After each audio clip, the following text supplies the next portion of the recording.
Mirchi Bangla originals, আসল গল্পের আড্ডা।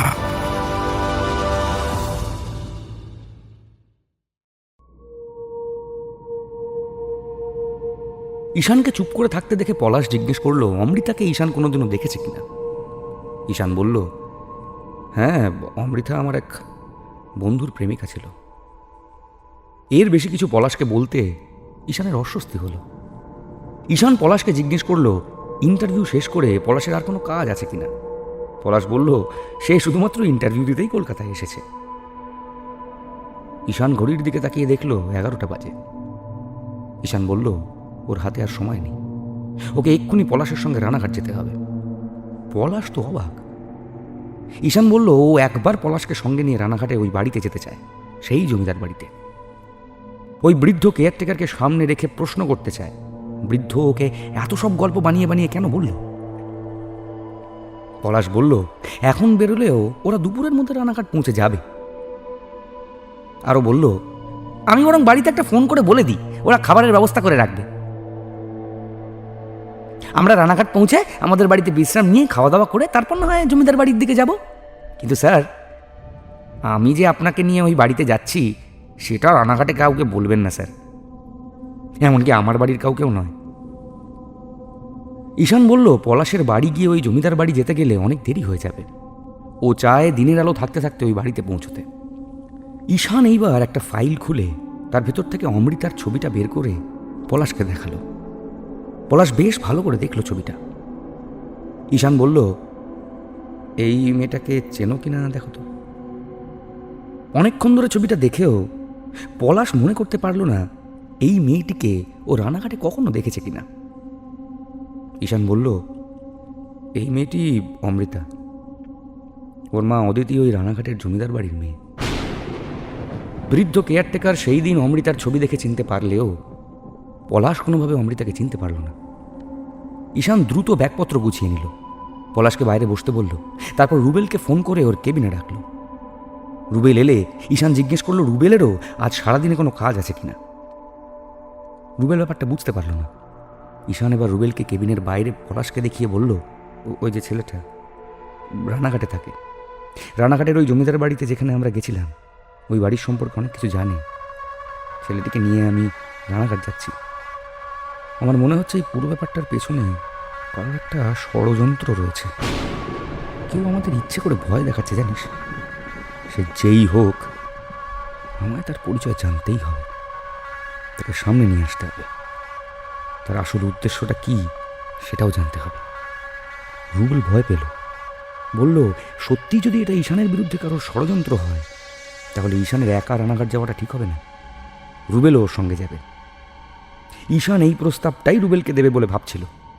রুবেল নিজে থেকে বলায় ঈশান একটু স্বস্তি পেল। আগেরবার স্মিতা ঈশানের সঙ্গে গিয়েছিল, ওরা সারা রাত ওই জমিদার বাড়িতে আটকে পড়েছিল। এইবারেও যদি সেরকম কিছু ঘটে তাহলে ঈশান একা নয়, রুবেল অন্তত ওর সঙ্গে থাকবে। অফিস থেকে বেরোনোর আগে ঈশান ভাবল, বসকে কি বলে ম্যানেজ দেবে। রুবেল বলল, ও অফিসেরই কাজে বাইরে কোথাও যাচ্ছে বলে ম্যানেজ করে নিচ্ছে ব্যাপারটা। ঈশান লিফটে করে নিচে নেমে অপেক্ষা করতে থাকলো। রুবেল বসের সঙ্গে কথা বলে নিচে এলো। এইবার পলাশ, রুবেল আর ঈশান ট্যাক্সি নিয়ে স্টেশনের দিকে রওনা হল। ওদের গন্তব্য রানাঘাট। ঈশানের আবার একটা হাড় হিম করা অনুভূতি হচ্ছে। আগের বার এই রানাঘাটে গিয়ে রাস্তা হারিয়ে ফেলা, বাড়ি ফিরতে না পারা, লোডশেডিংয়ের মধ্যে সারা রাত ওই জমিদার বাড়িতে থেকে যাওয়া, সবটা মনে পড়ে যাচ্ছে। ঈশানের মনে হতে লাগলো কোনো এক অদৃশ্য শক্তি যেন ওকে আবার রানাঘাটের দিকে টেনে নিয়ে যাচ্ছে। কিন্তু এখন আর ওর কিছুই অলৌকিক বলে মনে হচ্ছে না। একটু একটু করে রহস্যের অন্ধকারের মধ্যে ও যেন একটা আলোর দিশা দেখতে পাচ্ছে। এই পলাশের সঙ্গে আজ ওর দেখা হয়ে যাওয়াটাও কেমন অদ্ভুত। নইলে রানাঘাটে থাকে এমন একটা ছেলেই বা আজ ওর কাছে ইন্টারভিউ দিতে এলো কেন? স্বয়ং ঈশ্বর হয়তো চাইছেন ঈশান এই মানসিক অশান্তি থেকে বেরিয়ে আসুক। ট্রেন সময় মতোই ছেড়ে দিল। ঈশান উত্তেজনায় টান টান, রুবেলেরও বেশ ভয় করছে। জমিদার বাড়ি সম্পর্কে রুবেল ঈশানের মুখে অনেক কিছু শুনেছিল আগে। এখন ট্রেনে যেতে যেতে পলাশের কাছ থেকেও নানা ভৌতিক ঘটনা শুনল। বেশ কয়েক ঘন্টা পর ওরা রানাঘাট স্টেশনে এসে পৌঁছল। আগেরবার ঈশানরা কোনো রকম ঠিকানা ছাড়াই রানাঘাটে এসে ওই জমিদার বাড়িটা খুঁজে বের করেছিল। এবার পলাশ সঙ্গে থাকায় ঈশান বেশ সাহস পেল। স্টেশন থেকে ওরা দুটো রিক্সা নিল, একটায় পলাশ আর অন্যটা ঈশান আর রুবেল বসল। ঈশান দেখলো বড় রাস্তা ধরে রিক্সা শহর পেরিয়ে গ্রামের দিকে যাচ্ছে। ঈশানের এখন শুধু একটাই চিন্তা, দিনের আলো থাকতে থাকতে যেইভাবেই হোক ওকে বাড়ি ফিরে আসতে হবে। নিজের জন্য রুবেলকে কোনো রকম বিপদে ফেলতে রাজি নয়। পলাশ ছেলেটি লোকাল হলেও ওর কথা থেকে যা বোঝা গেল এই জমিদার বাড়ির দিকে ও বহুদিন আসেনি। ওদের কারোর বিপদ হলেও তার জন্য ঈশানই দায়ী থাকবে। ও ভাবলো স্মিতাকে একবার ফোন করে সবটা জানাবে, কিন্তু সবকিছু এত তাড়াতাড়ি ঘটে গেল যে ঈশান স্মিতাকে এখন এত কথা ফোনে বলতে চাইল না। তাছাড়া স্মিতা তো ঈশানকে মানসিকভাবে অসুস্থ ভাবছে। কে জানে, হয়তো ঈশানের সব কথা ফোনে শুনে বিশ্বাসও করবে না। ঈশান আজ একেবারে সমস্ত প্রমাণ হাতে করে স্মিতার সঙ্গে কথা বলবে। ঈশান যদি আজ একবার বের করে ফেলতে পারে যে কারা ওদের ভয় দেখাচ্ছে এবং তাদের উদ্দেশ্য কি, তাহলে সম্বিত, স্মিতা আর ঈশান তিনজনই একটা বড় বিপদের হাত থেকে উদ্ধার পাবে। গ্রামে ঢোকার আগে ওরা একটা চায়ের দোকানে দাঁড়ালো। ঈশান পলাশকে জানালো যে ওর মনে একবার একটা সন্দেহ দানা বেঁধেছিল। ভূতের ভয় দেখিয়ে জমিদার বাড়িটাকে পরিত্যক্ত করে রেখে সেখানে নানা রকম অসামাজিক কাজকর্ম হতে পারে। এইরকম কোনো সম্ভাবনা কি আছে? পলাশ বলল, অসামাজিক কাজকর্ম করতে হলেও তো সেখানে মানুষজনের আনাগোনা থাকতে হবে। ঈশান তো ওখানে গিয়ে নিজের চোখেই দেখেছে ওখানে মানুষের পক্ষে থাকা অসম্ভব। ভূতপ্রেত ছাড়াও ওখানে বিষধর সাপখোপ থাকার সম্ভাবনা এড়িয়ে যাওয়া যায় না। ঈশানের একটু অবাক লাগলো। ও ওখানে গিয়ে এক রাত কাটিয়েছে। বাড়িটা পুরনো ঠিকই, মেরামতের প্রয়োজন, ঝুলময়লাও জমেছে, কিন্তু ওখানে বিষধর সাপখোপ থাকতে পারে বলে তো ঈশানের মনে হয়নি।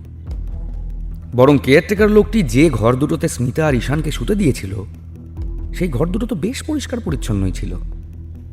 দেখে মনে হয়েছিল বাড়ির বাইরে মেনটেনেন্স না থাকলেও বাড়ির ভেতরটা যথেষ্ট মেনটেন করা হয়। কিন্তু ঈশান এই কথাটা পলাশকে বলল না। আর তো কিছুক্ষণের অপেক্ষা, একটু পরে পলাশ সবটা নিজের চোখেই দেখতে পাবে। ঈশান মনে মনে ঠিক করলো ওই বৃদ্ধ কেয়ারটেকারকে ও ছাড়বে না। দরকার হলে ওকে আজ শহরের থানায় নিয়ে আসবে, এসে জেরা করবে, ওই বাড়িতে কি রহস্য রয়েছে সেটার সবটা জানবে। বৃদ্ধ বলেছিল ওর পরিবার ওর সঙ্গেই থাকে, কিন্তু পলাশ পরিষ্কার সেটা অস্বীকার করলো। তাহলে আগের দিন ওই ঘুমটা দেওয়া মেয়েটি কে ছিল? ঈশান মনে মনে খুব উত্তেজিত। আজও অনেক প্রশ্নের উত্তর পেয়ে যাবে। চা খেয়ে ওরা আবার রিকশায় উঠে গ্রামের আল পথ ধরে জমিদার বাড়ির দিকে এগোতে লাগলো। কিন্তু কিছুটা গিয়ে ঈশান দেখলো এই রাস্তাটা ও চেনে না। এই রাস্তায় আগেরবার ওরা আসেনি। আগেরবার ওরা ঠিক কোন দিকটা দিয়ে গিয়েছিল সেটাও মনে করতে পারল না। কিন্তু রাস্তার দুপাশে এরকম ঘন বাঁশবন ছিল না, বরং বাঁদিকে একটা ঝিল ছিল। ওই ঝিলপাড়ের রাস্তা ধরেই ওরা জমিদার বাড়ির দিকে গিয়েছিল। তবে ঈশান কিছু বলল না, চুপচাপ দেখতে লাগলো রিক্সাওয়ালা ওদের কোথায় নিয়ে যায়। কিছুক্ষণ পর রিক্সাওয়ালা থামল। এখান থেকে ওদের হেঁটে যেতে হবে। পলাশ রাস্তা চেনে। ওরা পলাশের পেছন পেছন আসতে লাগলো। একটু হাঁটা পথের পরই ওরা একটা বিশাল বড় জমিদার বাড়ির সামনে গিয়ে দাঁড়ালো। পলাশ বলল, এটাই ভৈরবনাথের জমিদার বাড়ি। ঈশান অবাক হয়ে গেল। এই বাড়িতে তো ও আগের বার আসেনি। ওরা তো অন্য একটা বাড়িতে গেছিল, সেটাও জমিদার বাড়ির মতন একটা বিরাট বাড়ি। ঈশান পলাশকে জিজ্ঞেস করলো, তুমি শিওর এটাই সেই জমিদার বাড়ি? পলাশ বলল, এ তল্লাটা তো একটাই জমিদার বাড়ি স্যার। এ বাড়ি চিনতে রানাঘাটের কারোর ভুল হবে না। ঈশান অবাক হয়ে বাড়িটার দিকে তাকিয়ে রইল।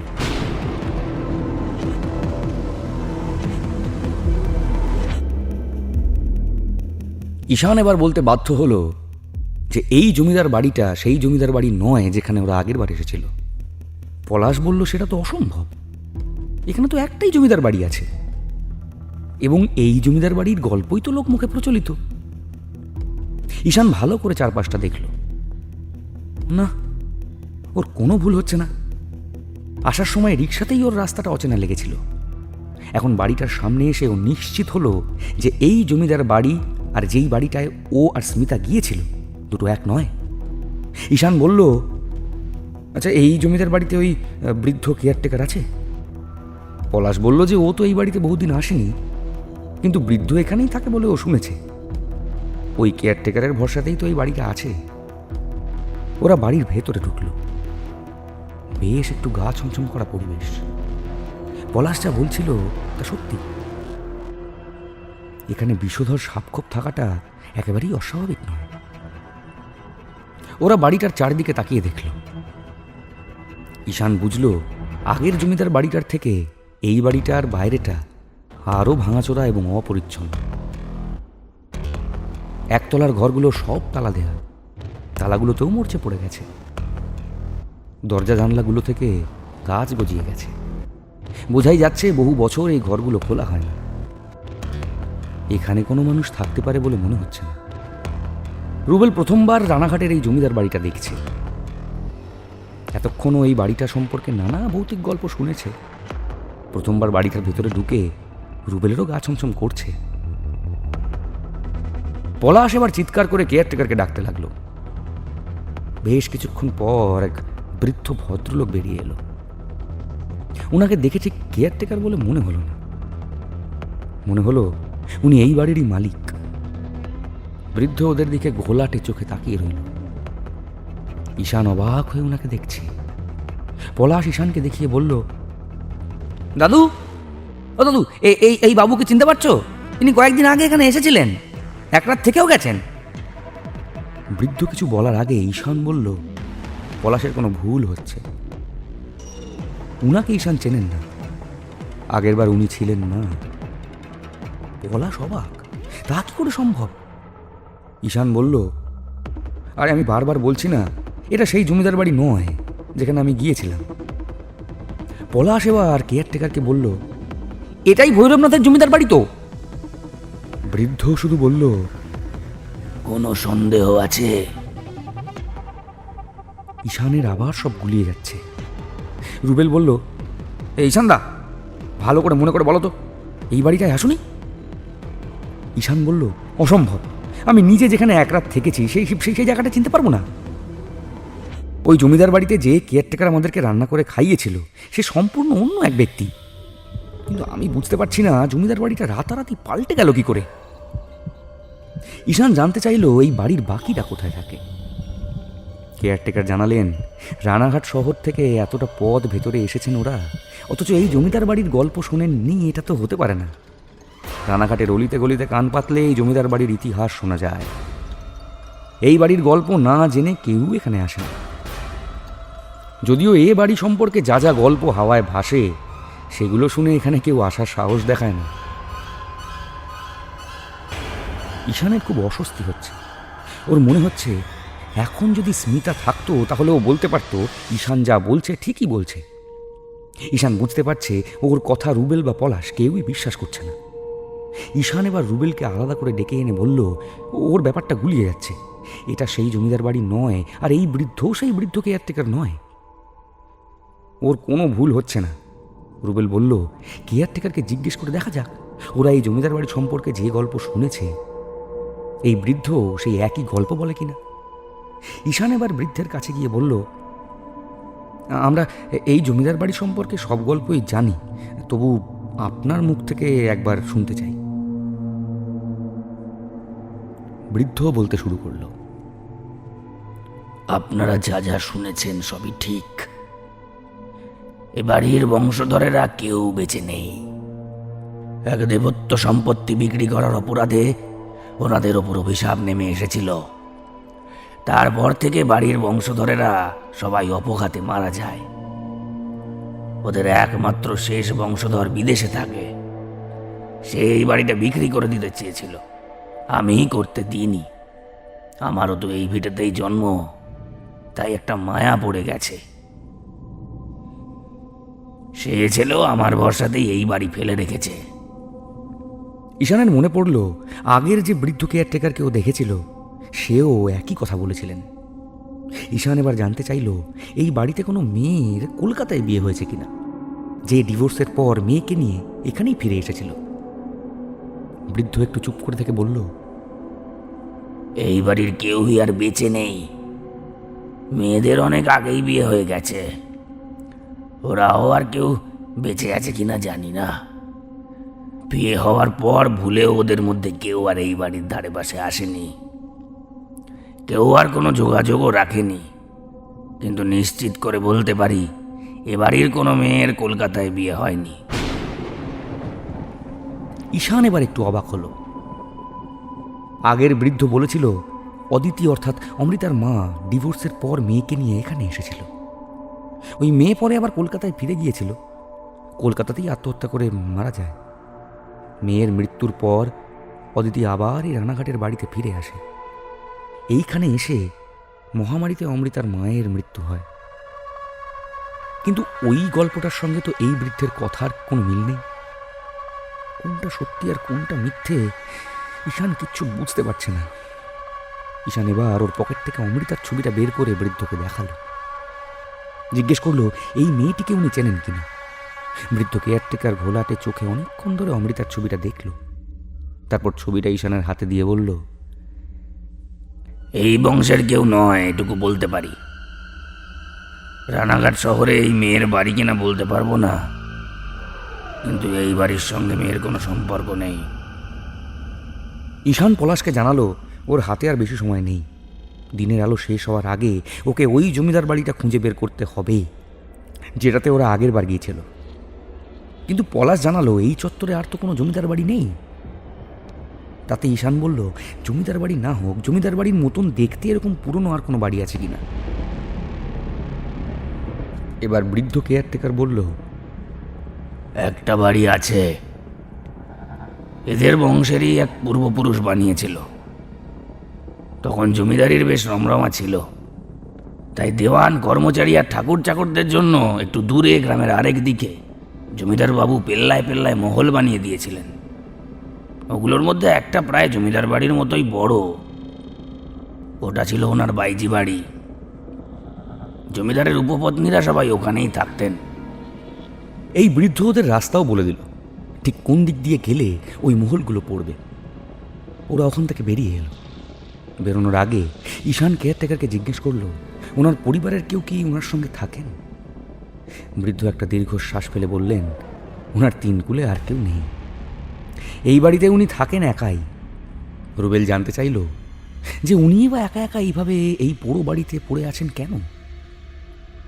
শহরের মানুষের তো এই জমিদার বাড়ির পাশাপাশি ওনাকে নিয়েও অনেক কৌতূহল। বৃদ্ধ এ কথার কোনো উত্তর দিলেন না, শুধু মুচকি হাসলেন। রুবেল এবার জিজ্ঞেস করলো, আচ্ছা দাদু, এই বাড়িটাতে কেউ ভূতের ভয় আসতে চায় না কেন? এই বাড়ি থেকে সত্যি ভূতের উপদ্রব আছে? বৃদ্ধ এবার বলল, দিনের আলো পড়ে আসছে, আপনারা বেরিয়ে পড়ুন। রুবেল আর কথা বাড়ালো না। ওরা তিনজন ওই জমিদার বাড়ি থেকে বেরিয়ে বৃদ্ধের দেখানো গ্রামের পথ ধরে হাঁটতে শুরু করলো। ঈশানের খুবই টেনশন হচ্ছে। রানাঘাটে ওর জন্য যে এত বড় একটা সারপ্রাইজ অপেক্ষা করছিল ও এটা বুঝতে পারেনি। অনেকটা রাস্তা যাওয়ার পর ঈশানের মনে হলো জায়গাটা একটু চেনা চেনা লাগছে। একটা গ্রাম্য রাস্তার ধারে এসে ওর মনে পড়লো এইখানেই আগের বার রিক্সাওয়ালা ওদের নামিয়ে দিয়েছিল, বলেছিল এখান থেকে বাকি পথটা ওদেরকে হেঁটেই যেতে হবে। ঈশান এবার আগে আগে হাঁটতে শুরু করলো। পলাশ আর রুবেল ওর পেছনে পেছনে আসতে লাগলো। কিছুক্ষণ পর ওরা সেই পুরনো বাড়িটা খুঁজে পেল যেখানে ঈশানরা আগের বার এসেছিল। ঈশান একবার দেখেই বাড়িটা চিনতে পারল। পলাশ এসে জানালো যে এই বাড়িটা যে জমিদার বাবুদের উপপত্নীদের জন্য সেটা ওর জানা ছিল না, তবে এই বাড়িটা এখন শুটিংয়ের জন্য ভাড়া দেওয়া হয়। এই তথ্য পেয়ে তো ঈশান অবাক। এইরকম গ্রামের ভেতরে শুটিংয়ে ভাড়া দেয় এই বাড়ি? পলাশ বলল এই জন্যেই এই বাড়ির ভেতরের ঘরগুলো এখনো মেনটেন্ড। ঈশানের এতক্ষণ পর একটু স্বস্তি হলো। যাক, অবশেষে বাড়িটা খুঁজে পাওয়া গেল। নইলে ওর মনে হচ্ছিল রাত্রি আর অমৃতার মতো এই বাড়িটারও বোধহয় কোনো অস্তিত্ব নেই। ঈশান পলাশ আর রুবেলকে নিয়ে ওই জমিদার বাড়ির ভেতরে ঢুকল। হ্যাঁ, হুবহু সেই বাড়ি, সেই পলেস্তারা খসা দেওয়াল, সেখানে ঝুল জমে আছে। ঈশান উঠোনের দিকটায় গেল। এইবার ওর গা ছমছম করে উঠল। আগের বার এই বাড়িতে রাতে থাকার সব স্মৃতি ওর এক এক করে মনে পড়তে লাগলো।